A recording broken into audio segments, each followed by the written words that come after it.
900ಕ್ಕಿಂತ ಹೆಚ್ಚು ಸರ್ಕಾರಿ ಶಾಲೆಗಳನ್ನ ಹಾಗೆಯೇ 400ಕ್ಕಿಂತನೂ ಹೆಚ್ಚು ಅಂಗನವಾಡಿ ಶಾಲೆಗಳಿಗೆ ಈ ಖಾತಾ RTCನ ಮಾಡಿಸ್ಕೊಟ್ಟಿದ್ದೀರಾ. ಸೊ ಇದೆಲ್ಲ ಹೇಗೆ ನಿಮಗೆ ಸಾಧ್ಯ ಆಯಿತು? ಕೋಲಾರ ಜಿಲ್ಲೆಯಲ್ಲಿ ಎಷ್ಟೋ ಸರ್ಕಾರಿ ಶಾಲೆಗಳು ಹೆಸರಿಗೆ ಮಾತ್ರ ಸರ್ಕಾರಿ ಶಾಲೆಗಳಾಗಿದ್ವು.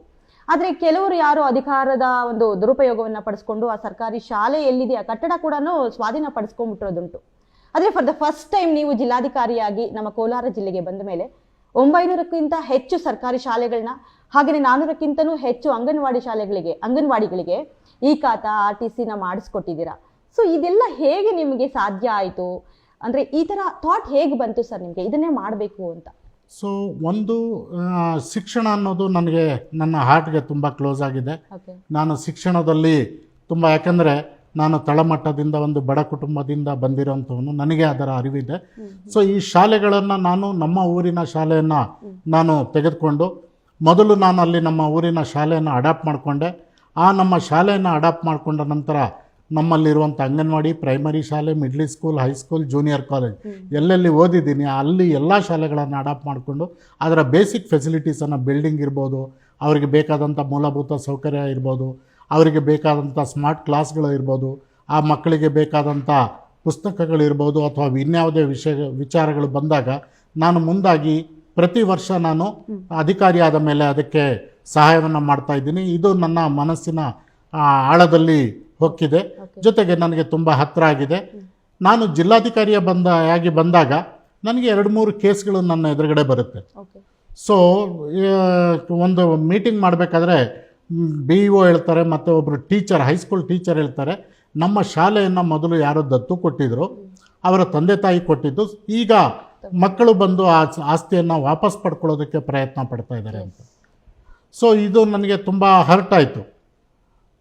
ಯಾಕಂದರೆ ಕಾಲ ಬದಲಾಗಿದೆ, ಭೂಮಿಯ ವ್ಯಾಲ್ಯೂ ಹೆಚ್ಚಾಗಿದೆ. ಇಂಥ ಸಂದರ್ಭದಲ್ಲಿ ಇವತ್ತು ಅವರು ವಾಪಸ್ ಪಡ್ಕೊಳ್ಳೋದಕ್ಕೆ ಪ್ರಯತ್ನ ಪಡ್ತಾ ಇದ್ದಾರೆ. ಆಗ ನನಗೆ ಆಲೋಚನೆ ಬಂತು, ಏನಾದರೂ ಒಂದು ಕಾಯಕಲ್ಪ ಮಾಡಬೇಕು ಈ ಶಾಲೆಗಳಿಗೆ ಎನ್ನುವಂಥ ಒಂದು ಆಲೋಚನೆ ಬಂತು. ನಮ್ಮ ಕೋಲಾರ ಜಿಲ್ಲೆಯಲ್ಲಿ ಸುಮಾರು 1950 ಶಾಲೆಗಳಿದ್ದಾವೆ. ಈ 1950 ಶಾಲೆಗಳಲ್ಲಿ ಕೆಲವು ಶಾಲೆಗಳು 100 ವರ್ಷಗಳಿಗಿಂತ ಹಳೆ ಶಾಲೆಗಳಿದ್ದಾವೆ. ಈ 100 ವರ್ಷಗಳಿಗಿಂತ ಹಳೆ ಇರುವಂಥ ಶಾಲೆಗಳಿಗೂ ಸಹ ಯಾವುದೇ ದಾಖಲೆ ಇರಲಿಲ್ಲ. ನಾನು BEO ಕೇಳಿದೆ, ಅವ್ರ ಹತ್ರ ಯಾವುದೇ ದಾಖಲೆ ಇಲ್ಲ. DDPI ಕೇಳಿದೆ, ಯಾವುದೇ ದಾಖಲೆ ಇಲ್ಲ. ದೆನ್ ಒಂದು ಅಭಿಯಾನವನ್ನು ಪ್ರಾರಂಭ ಮಾಡಿ ನಾನು ನಮ್ಮ ತಹಸೀಲ್ದಾರ್ಗಳನ್ನು ಕರೆದೆ, ನಮ್ಮ ತಾಲೂಕ್ ಪಂಚಾಯಿತಿಗಳ EOಸನ್ನು ಕರೆಸಿದೆ, ಮುನ್ಸಿಪಾಲಿಟಿಗಳಲ್ಲಿರುವಂಥ ಕಮಿಷನರ್ ಮತ್ತು ಚೀಫ್ ಆಫೀಸರ್ಸ್ ಇವರನ್ನು ಕರೆದು ಶಿಕ್ಷಣ ಇಲಾಖೆಯ BEOಸ್ ಜೊತೆ ನಾನು ಕೂರಿಸಿ ಎಷ್ಟು ನಿಮ್ಮ ಶಾಲೆಗಳಿದ್ದಾವೆ ತಾಲೂಕುವಾರು ಶಾಲೆಗಳ ಒಂದು ಪಟ್ಟಿಯನ್ನು ರೆಡಿ ಮಾಡಿ ನಮ್ಮ BEOಗೆ ಇದ್ದಂಥ ಮಾಹಿತಿಯನ್ನು ನಮ್ಮ ತಹಸೀಲ್ದಾರ್ ಎಷ್ಟು RTC ಮಾಡಬೇಕು, ನಮ್ಮ EOಗಳು ಎಷ್ಟು ಈ ಸ್ವತ್ತನ್ನು ಮಾಡಬೇಕು, ನಮ್ಮ ಕಮಿಷನರ್ ಚೀಫ್ ಆಫೀಸರ್ ಈ ಆಸ್ತಿ ಅಂತ ಹೇಳ್ತಾರೆ ಅದು ಎಷ್ಟು ಮಾಡಬೇಕು ಅನ್ನೋದನ್ನು ಬೈಫರ್ಕೇಟ್ ಮಾಡಿಬಿಟ್ಟು ಎಲ್ಲವನ್ನು ಕೊಟ್ಟು ಅವರಿಗೆ 1 ತಿಂಗಳ ಸಮಯವನ್ನು ಕೊಟ್ಟೆ. ಸೊ ಈ ಸಮಯದಲ್ಲಿ ನಮ್ಮ ಎಲ್ಲ ಅಧಿಕಾರಿಗಳು ಶ್ರಮಪಟ್ಟು ಈ ಒಂದು ದಾಖಲೆಗಳನ್ನು ಅಪ್ಡೇಟ್ ಮಾಡಿಕೊಟ್ರು. ಇವತ್ತು 1950ರಲ್ಲಿ 1700 ಶಾಲೆಗಳಿಗೆ ನಾವು ದಾಖಲೆಗಳನ್ನು ಮಾಡಿಕೊಟ್ಟಿದ್ದೀವಿ. ಈ ದಾಖಲೆಯನ್ನು RTC, ಈ ಸ್ವತ್ತು, ಈ ಖಾತವನ್ನು ನಮ್ಮ DDPI ವೆಬ್ಸೈಟಲ್ಲಿ ನೋಡಬಹುದು. ನೀವು ಸಾಫ್ಟ್ ಕಾಪಿಯನ್ನು ಹಾಕಿದ್ದೀವಿ, ಹಾರ್ಡ್ ಕಾಪಿ ಅವರ ಆಫೀಸಲ್ಲಿದೆ, BEO ಆಫೀಸಲ್ಲಿ ಅವ್ರ ತಾಲೂಕ್ದಿದೆ. ಮತ್ತು ಪ್ರತಿ ಶಾಲೆಗೆ ಒಂದು ಫ್ರೇಮನ್ನು ಮಾಡಿಬಿಟ್ಟು ಈ ಖಾತವನ್ನು ನಾವು ಅವರ ಶಾಲೆಯಲ್ಲಿ ನೇತಾಕಿದ್ದೀವಿ. ಸೊ ಇದರಿಂದ ಇಷ್ಟು ಆಸ್ತಿಗಳು ಸೆಕ್ಯೂರ್ಡ್ ಆಗಿದ್ದಾವೆ ಮತ್ತು ಅವರಿಗೆ ಬೇಕಾದಂಥ ಜಾಗವನ್ನು ಸಹ ಸ್ಯಾಂಕ್ಷನ್ ಮಾಡ್ತಾ ಇದ್ವಿ. ಅದೇ ರೀತಿ ಅಂಗನವಾಡಿಗಳು ಕೇಂದ್ರಗಳಿದ್ದಾವೆ. 2000 ಅಂಗನವಾಡಿ ಕೇಂದ್ರಗಳಿದ್ದು ಆ 2000 ಅಂಗನವಾಡಿ ಕೇಂದ್ರಗಳಲ್ಲಿ ಸುಮಾರು 900 ಈ ಖಾತಾ ಈ ಸ್ವತ್ತನ್ನು ಮಾಡಿ 400 ಅಂಗನವಾಡಿಗಳಿಗೆ ಹೊಸ ಜಾಗವನ್ನು ಸ್ಯಾಂಕ್ಷನ್ ಮಾಡಿಕೊಟ್ಟಿದ್ದೀವಿ. ಇವತ್ತು ಹೊಸ ಬಿಲ್ಡಿಂಗ್ಗಳಿಗೆ ನಾವು ಬೇಡಿಕೆಯನ್ನು ಕೊಟ್ಟಿದ್ದೀವಿ. ಈ ಎಲ್ಲ ನಿಮ್ಮ ಕೆಲಸ ಕಾರ್ಯಗಳಿಗೆ ಯಾವ ಅಧಿಕಾರಿಗಳಿಂದ ಆಗಲಿ ರಾಜಕಾರಣಿಗಳಿಂದ ಆಗಲಿ ಒತ್ತಡ ಅಥವಾ ಏನಾದರೂ ಅಬ್ಜೆಕ್ಷನ್ಸ್ ಬಂದಿಲ್ವಾ ಸರ್? ಸೊ ಖಂಡಿತ ಇಲ್ಲ. ಕಾರಣ ಇದು ಒಂದು ಉತ್ತಮವಾದಂಥ ಕೆಲಸ.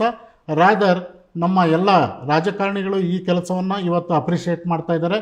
ರಾಜಕಾರಣಿಗಳು ಯಾವುದೇ ಸಭೆಗೆ ಹೋದಾಗ ಘಂಟಾಘೋಷವಾಗಿ ಹೇಳ್ತಾ ಇದ್ದಾರೆ, ನಮ್ಮ ಜಿಲ್ಲಾಧಿಕಾರಿಗಳು ಈ ರೀತಿ ನಮ್ಮ ದಾಖಲೆಯನ್ನು ಮಾಡಿಕೊಟ್ಟಿದ್ದಾರಂತ. ಮತ್ತು ಅವರು ಲೆಜಿಸ್ಲೇಟಿವ್ ಕಮಿಟಿಗಳಿಗೆ ಹೋಗ್ತಾರೆ, ಅಧಿಕಾರಿಗಳು ಅಲ್ಲಿ ರಾಜ್ಯ ಮಟ್ಟದ ಅಧಿಕಾರಿಗಳ ಎದುರುಗಡೆ ಹೇಳ್ತಾರೆ, ನಮ್ಮ DC ಅವ್ರು ನೋಡಿ ಈ ರೀತಿ ನಮ್ಮ ಕೋಲಾರ ಜಿಲ್ಲೆಯಲ್ಲಿ ಮಾಡಿದ್ದಾರೆ, ಈ ರೀತಿ ಇಡೀ ರಾಜ್ಯದಲ್ಲಿ ಮಾಡಬೇಕು ಎನ್ನುವಂಥ ಒಂದು ಸಂದೇಶವನ್ನು ಇವತ್ತು ರಾಜ್ಯ ಮಟ್ಟಕ್ಕೆ ಕೊಡ್ತಾ ಇದ್ದಾರೆ.